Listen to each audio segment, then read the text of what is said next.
अरे ये महाराष्ट्र है और ये महाराष्ट्र है और मराठी ही शुरू हो। पहले मराठी चला हाँ। महाराष्ट्रात काय तयारी आहे? नंबर हळूहळू वाढतात, स्प्रेड जो आहे तो जास्त होतोय. इतर जरी नसला तरी कॅबिनेटमध्ये चर्चा झाली आहे, प्रेझेंटेशन आपल्या डिपार्टमेंटचं झालंय. काय एक्झॅक्टली माहिती आहे? ओमायक्रॉनच्या संदर्भात राज्यामध्ये आता जे स्टेटस आहे ते एकूण पॉझिटिव्ह पेशंट्स 10 आहेत. त्यानंतर एकूण स्वॅब्स जे घेतलेले आहेत आणि जिनोमिक टेस्टिंगसाठी होल जिनोमिक टेस्टिंगसाठी सिक्वेन्सिंगसाठी जे पाठवलेले आहेत ते एकूण 65 पाठवलेले आहेत. 10 पॉझिटिव्ह आलेले आहेत आणि 10च्या 10 पेशंट्सची तब्येत एकदम ठीक आहे.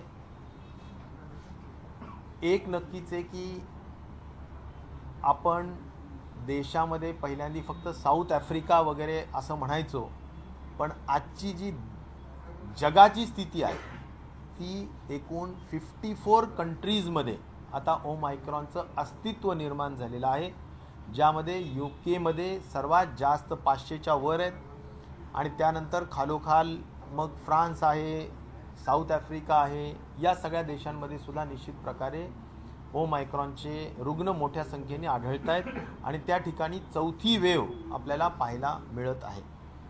तर ही जगाची स्थिती आणि आपल्या राज्याची स्थिती सांगत असताना आपल्या स्ट्रॅटेजी किंवा आपली जी प्लॅनिंग आहे ती प्लॅनिंग अत्यंत स्पष्ट आहे की आपण एअरपोर्ट्सवर आता 54 कंट्रीजमधून येत असल्याकारणाने स्क्रीनिंग अधिक चांगली व्हावी या दृष्टिकोनातूनची पूर्ण काळजी घेत आहोत. त्याचबरोबर जे पॉझिटिव्ह आलेले आहेत त्यांचे हाय रिस्क आणि लो रिस्क पेशंट्स अत्यंत बारकाईने ट्रॅकिंग ट्रेसिंग करत आहोत आणि टेस्टिंग करत आहोत. त्यामुळं 3T प्रिन्सिपल एकदम स्पष्टपणे आपण चांगल्या पद्धतीनं राबवत आहोत आणि सर्व्हिलन्स जो आहे म्हणजे मागच्या महिन्याभरामध्ये जे काही पेशंट्स किंवा पॅसेंजर्स आलेले आहेत त्या पॅसेंजर्सच्या संदर्भाने सुद्धा आपण सर्व्हिलन्स करून त्यांच्यासुद्धा लो रिस्क हाय रिस्क पेशंटचं ट्रॅकिंग टेस्टिंग करत आहोत. तर ही सगळी स्ट्रॅटेजी घेऊन आपण त्या ठिकाणी काम करत आहोत. ओमायक्रॉनच्या बाबतीत मला हे पण एक सांगायला निश्चित प्रकारे समाधान वाटतं की आपण एअरपोर्टवर आज जे काही स्क्रीनिंग करतो आहोत आणि त्यासाठी RT-PCR टेस्ट करतो आहोत, ही RT-PCRची टेस्ट जवळजवळ 4500 रुपीज घेतलं जात होते.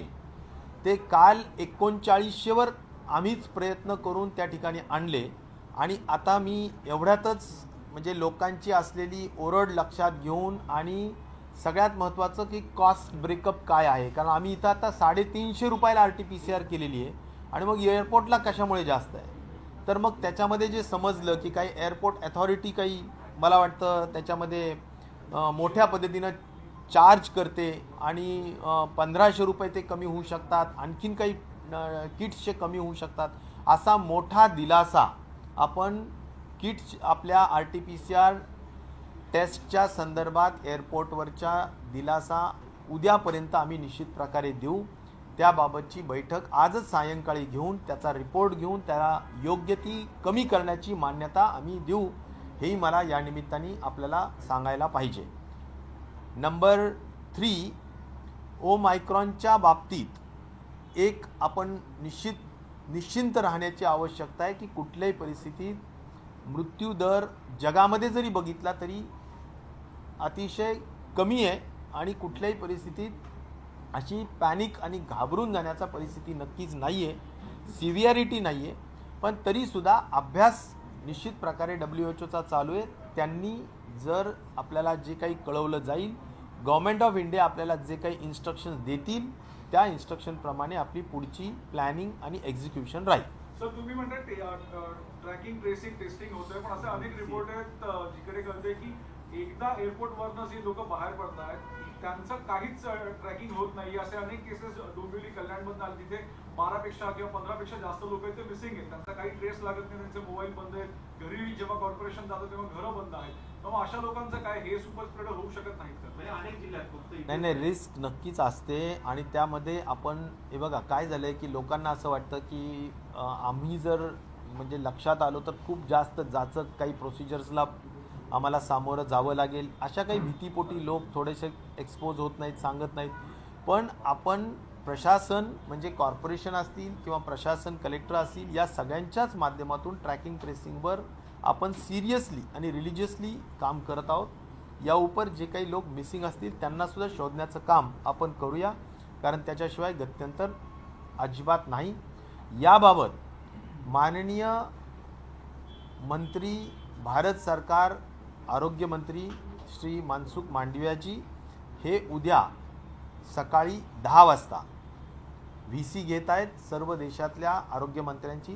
त्यामध्ये सुद्धा राज्याच्या काही ज्या प्रश्न आहेत हे जसं तुम्ही मांडले की बाबा काही मिसिंग असतात किंवा अन्य काही बाबी असतील. आता बूस्टर डोस असेल, बूस्टर डोसच्या संदर्भाने सुद्धा मागणी होती आहे की बाबा बूस्टर डोस हेल्थ वर्कर्सला, एसेन्शियल सर्व्हिस वर्कर्सला दिला पाहिजे. वर्ष दीड वर्ष झालेलं आहे, जगामध्ये त्या पद्धतीची आता एक वॅक्सिनेशनच्या संदर्भातलं काम चालू आहे. तर हे सगळे मुद्दे आम्ही निश्चित प्रकारे उद्या मांडू. आज मला वॅक्सिनेशनच्या संदर्भाने सांगायला आनंद आहे की महाराष्ट्राने 12 कोटीचं सिंगल डोस जो काय आहे तो पार पाडलेला आहे. आपण आता 84% पर्यंत एकूण सिंगल डोस वॅक्सिनेशन केलेलं आहे आणि 46% पर्यंत सेकंड डोस वॅक्सिनेशनसुद्धा आपण केलेले आहेत. त्यामुळे वॅक्सिनेशन केल्यानंतर आपल्याला एक खात्री नक्की आहे की आपण इन्फेक्ट जरी झालो तरी आपल्याला त्याची फार मोठी सिव्हिअरिटी आजाराची असणार नाही, एवढी खात्री नक्कीच वॅक्सिनेशनमुळे असते. आणि म्हणून अपील आहे, आजही मंत्रिमंडळामध्ये अत्यंत प्रकर्षाने आम्ही सगळ्या कॅबिनेट मंत्र्यांना, पालकमंत्र्यांना सांगितलं कुठल्याही परिस्थितीत जे सेकंड डोस ड्यू झालेले आहेत त्यांनी लवकर सेकंड डोस पूर्ण करून घेण्यासाठी प्रशासनाला जरा सजग करून काम करून घ्यावं. आणि जे राहिलेले असतील त्यांनासुद्धा निश्चित प्रकारे त्यांच्याबाबतसुद्धा म्हणजे त्यांना सातत्याने पाठपुरावा करून ते सुद्धा करून घ्यावं. सर, लसीकरणाचं किमान वय हे 15 पर्यंत यावं ही महाराष्ट्राची मागणी असेल आणि उद्या तुम्ही मांडणार आहात का? आणि दुसरं, आंतरराष्ट्रीय विमानतळावर मात्र या आरटीपीसीआर टेस्टचे 5000 नाही, लहान मुलांचं लसीकरण व्हावं ही मागणी आणि बूस्टर डोस सुद्धा द्यावं ही मागणी, दोन्ही पण मी मागणी स्वतः भेटून प्रत्यक्ष भारत सरकारच्या स्वास्थ्य मंत्री यांना केलेली आहेच. पुन्हा ती डबल आम्ही निश्चित प्रकारे उद्याच्या VCमध्ये सुद्धा मांडू. आणि रेट्स जे साधारणपणे 5000 रुपयापर्यंत होते ते आम्ही निश्चित प्रकारे 2000च्या दरम्यान मी असं म्हणेन खाली आणण्याचा प्रयत्न करू.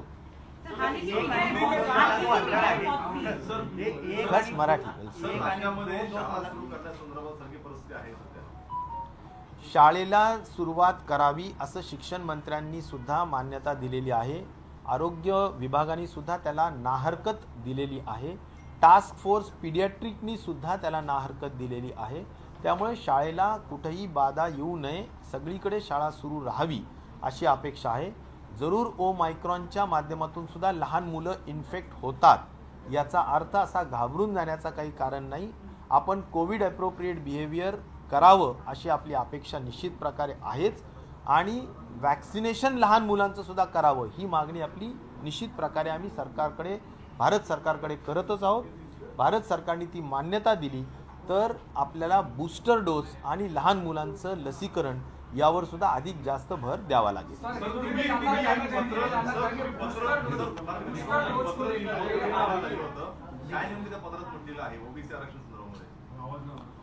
ओबीसी आरक्षणाच्या संदर्भात आज सुद्धा कॅबिनेटमध्ये निश्चित प्रकारे चर्चा झाली आणि त्यामध्ये असं स्पष्ट ठरलं की ओबीसी घटकावर कुठल्याही परिस्थितीत अन्याय होता कामा नये.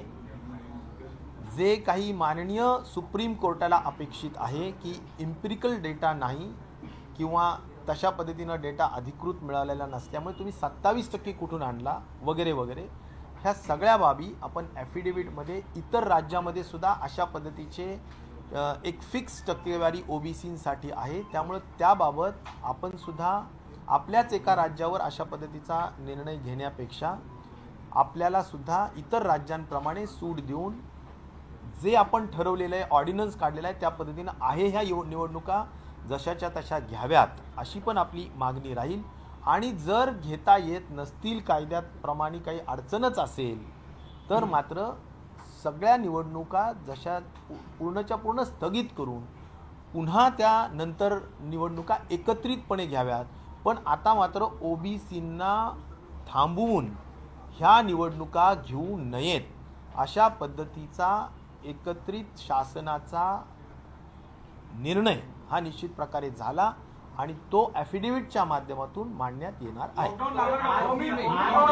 ओमिक्रॉन को लेकर जिस तरीके से केसेस बढ़ रहे हैं, राज्य सरकार कितना गंभीर है और खासकर बूस्टर डोज वैक्सीनेशन बच्चों का और वैक्सीन के दोनों डोज के भीतर अंतर कम करने के लिए 3 सवाल को लेकर राज्य सरकार गंभीर है। ओमाइक्रॉन के संबंधी मैं इतनी ही जानकारी दे सकता हूं कि आज कुल मिला के महाराष्ट्र में 10 ओमाइक्रॉन के केसेस पॉजिटिव आ चुके हैं और करीबन 65 स्वैब्स जीनोमिक्स सीक्वेंसिंग के लिए दी गई है और उसके रिपोर्ट्स भी कुछ अवेटेड हैं.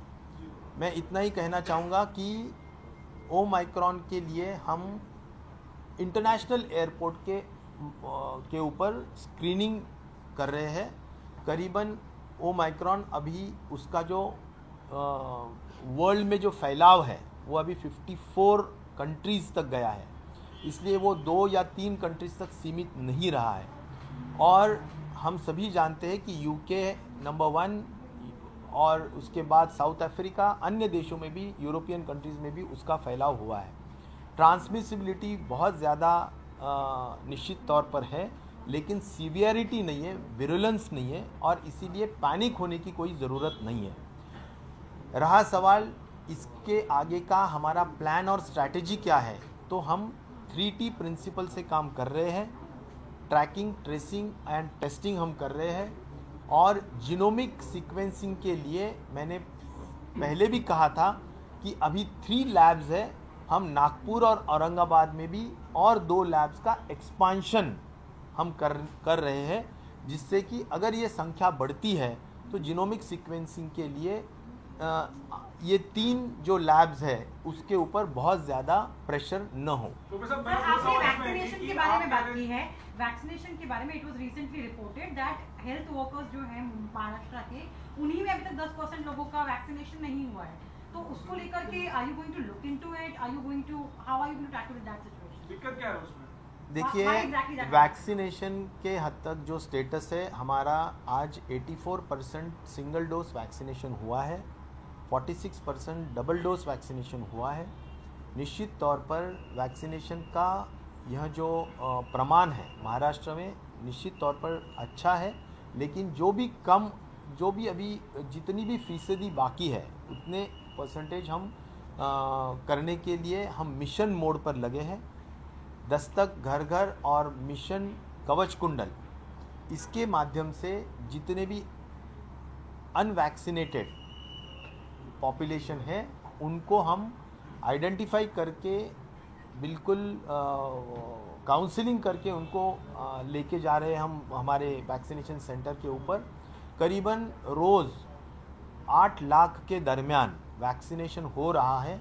जो पहले 5 लाख था उसको हमने गति बढ़ा के अभी 8 लाख रोज़ाना वैक्सीनेशन हो रहा है. लेकिन सर अभी भी हेल्थ वर्कर्स वैक्सीनेशन के हद तक मैं ये कहना चाहता हूँ कि जिसका भी वैक्सीनेशन नहीं हुआ है उसके ऊपर हम बिल्कुल सीरियसली गौर कर रहे हैं और हेल्थ वर्कर्स अगर जो 5-10% रहे होंगे उसके लिए भी 100% हम करने के लिए पूरी कोशिश करेंगे और पर्सनली उनको काउंसलिंग करके उनको हम वैक्सीनेशन कराएंगे.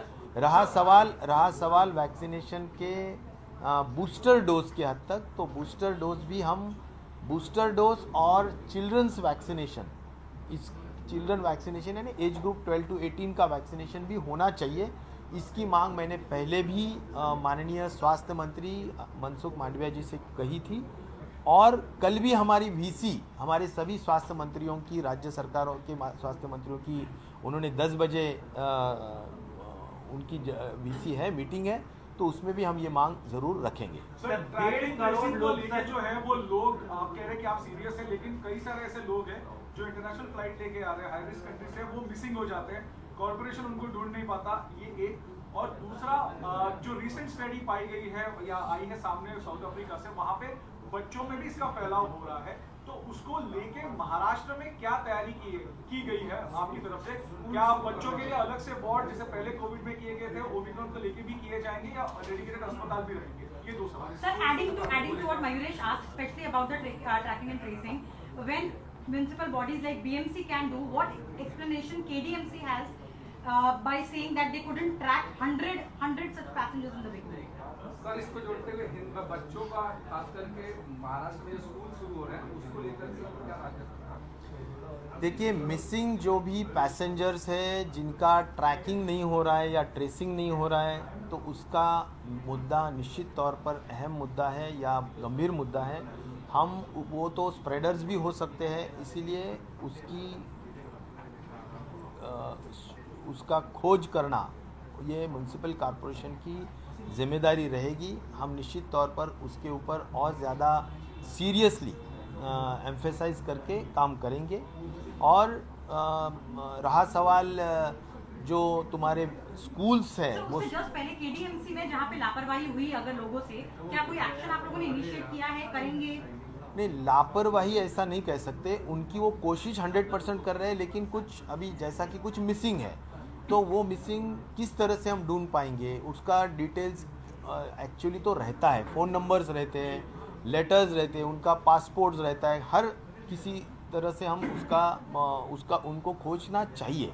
लेकिन अगर किसी तरह से कुछ लोग मिसिंग हैं तो हम और ज़्यादा उस पर स्ट्रेस करके अलग अलग तरीके से उनको हम ढूंढेंगे ही, और उनका सीक्वेंसिंग करेंगे या RT-PCR निश्चित तौर पर करेंगे। स्कूल्स को भी हमने इंस्ट्रक्शंस दिए हैं, 100% स्कूल्स शुरू रहना चाहिए, उसमें अभी कोई बंद करने का कोई वजह नहीं है, क्योंकि पीडियाट्रिक टास्क फोर्स ने भी उसको नो ऑब्जेक्शन दिया है, हमारे स्वास्थ्य विभाग ने भी नो ऑब्जेक्शन दिया है, और शिक्षा विभाग ने उनको मंजूरी या मान्यता दी है। मुझे लगता है अभी कोई स्कूल बंद करने में कोई सवाल नहीं है, सिर्फ एक ही है, कोविड अप्रोप्रिएट बिहेवियर हमने स्ट्रिक्टली उसका एडियर करना चाहिए, उसका अनुपालन करना चाहिए। छोटा सवाल है सर ये कि जब 10 मरीज सामने आ चुके हैं, कई तरह की पाबंदियां से पहले भी देखने मिली, एक नंबर सबसे ज़्यादा है महाराष्ट्र का, क्योंकि 24 अगर देश भर में सबसे ज़्यादा, तो क्या पाबंदी लगाने के बारे में सरकार विचार कर रही है? आज इतना जल्दी हम कोई पाबंदी या कर्ब्स लगाने, रेस्ट्रिक्शंस लगाने का सोचने का कोई वजह नहीं है।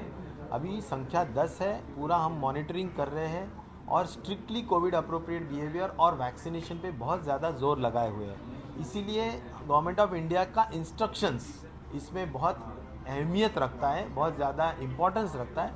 तो we are like looking towards government of India for the further needful action which is to be taken. So you said that as of now it doesn't make sense to keep the schools closed, लेकिन BMC ने अभी तक decide नहीं किया है. It was actually the parents from Mumbai who started this entire campaign. 13th को they are planning to review the situation. उसके बाद as of now they are saying January में we'll decide. So कैसा होता है, डिजास्टर, स्टेट डिजास्टर मैनेजमेंट का एक committee होती है, वैसे ही डिस्ट्रिक्ट डिजास्टर मैनेजमेंट की भी कमेटी होती है। तो डिस्ट्रिक्ट डिजास्टर मैनेजमेंट की कमेटी का ये मुंबई के लिए निर्णय हुआ है, वो निर्णय मुझे लगता है कि वो रिव्यू करके डिसीजन लेंगे। हमने थोड़ा डेलीगेटेड अधिकार दिया है स्टेट का जो है वो डिस्ट्रिक्ट लेवल पे, तो कुछ डिस्ट्रिक्ट्स में इस तरह का डिसीजन हुआ है, लेकिन pan Maharashtra mostly we are everyone has fallen on the same line. I don't. Sir 1.5 crore लोग जो हैं जिन्होंने फर्स्ट डोज लेने के बाद सेकंड डोज नहीं लिया, उन लोगों को ट्रेस करने के लेकर क्या कोशिश हो रही है और क्या आप लोग एफर्ट करेंगे उसके लिए चर्चा? 1.5 करोड़ का जो डिफरेंस है फर्स्ट डोज और सेकंड डोज में, ऐसा नहीं है कि हर कोई ड्यू है, इसमें बहुत ज़्यादा 84 डेज़ का जो डिस्टेंस है कोविशील्ड में, तो उसके लिए थोड़ा रुकना ही पड़ता है।